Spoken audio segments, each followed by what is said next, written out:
IPhone 16 pro. এটার হচ্ছে motherboard sweep করা হবে ফার্স্ট টাইম। তো আমরা মাদারবোর্ডের যে প্রোটেকশনগুলো আছে এইগুলা আগে আলাদা করে নেব। এগুলা আলাদা করে নেওয়ার পরে আমাদের যে মাদারবোর্ড খোলার জন্য যে মেশিনটা আছে, আমরা এই হটগান দিয়ে, হটগানে 400, 430 বা 425 এই হটগান দিয়ে মিনিমাম 5 থেকে 7 মিনিট 4 সাইডে সুন্দরভাবে হিট দিতে হবে। হিট দিলে পরে যে সময় হালকা একটু টাচ করলেই বোঝা যাবে যে এটা উঠবে কি না উঠবে, ওই সময় একবারে ধরে টান দিয়ে উঠাইতে হবে। তারপরে আমরা নিখুঁতভাবে এটাকে ক্লিন করে নেব। এটাকে ক্লিন করে নেওয়ার পরে চেক দিতে হবে যে সব জায়গায় সুন্দরভাবে ক্লিন হয়েছে কিনা। ক্লিন করে নেওয়ার পরে আমরা মেশিনে এটা বসিয়ে দিয়ে আমাদের যে বল পেস্টটা আছে, আমরা ওটা 180 বা 230 এই বল পেস্টটা ইউজ করব। তাহলে আমাদের লেয়ার আর ছাড়বে না। আর যদি এর থেকে কম ভোল্টেজের বল পেস্ট ইউজ করি তাহলে লেয়ারটা ছেড়ে দেবে।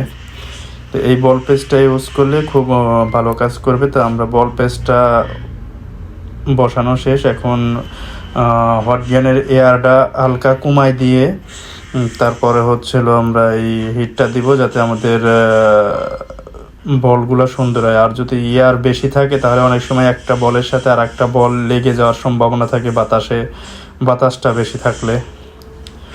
তা বলগুলো ঠিকঠাক সুন্দরভাবে হয়ে গেলে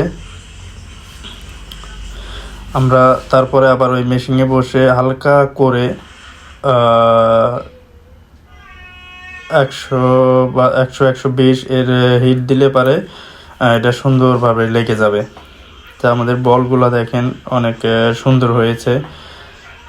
যাক, এখন এটা আবার দিয়ে দিচ্ছি কনফার্মের জন্য, যে জায়গায় দেখা গেলে একটু কম আছে বা একটু সমস্যা আছে সেই সমস্যাগুলো সমাধান করে দিচ্ছি। আসলেও একবারে তো কোনো জিনিস হয় না। ফার্স্ট টাইম এটা করার জন্য এটা কিছু বল মিসিং ছিল, সেই বলগুলো পরবর্তীবারে কমপ্লিট হয়ে গেছে। এখন আমরা একটু সোল্ডারিং পেস্ট দিয়ে তারপরে এটাকে সুন্দরভাবে বসিয়ে দেব।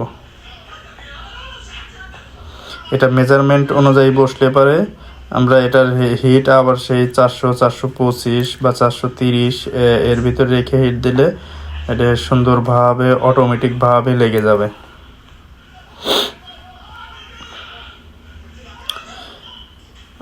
টুইজার দিয়ে অবশ্যই চেক করে নিতে হবে যে আসলে সুন্দরভাবে লাগছে কিনা, কোনো সাইড উঁচা নিচা আছে। যে সময় হালকা করে নড়া দিবেন দেখবেন যে নড়া দেওয়ার পরও এটা জায়গায় চলে গেছে।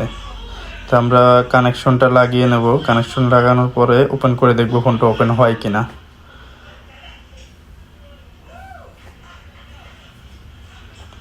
যাক, ফোনটা ওপেন হয়ে গেছে, আলহামদুলিল্লাহ ফোনটা রান হয়ে গেছে। তো অবশ্যই ভিডিওটি ভালো লাগলে আমাদের পাশেই থাকবেন, এরকম ভিডিও আরও পেয়ে যাবেন।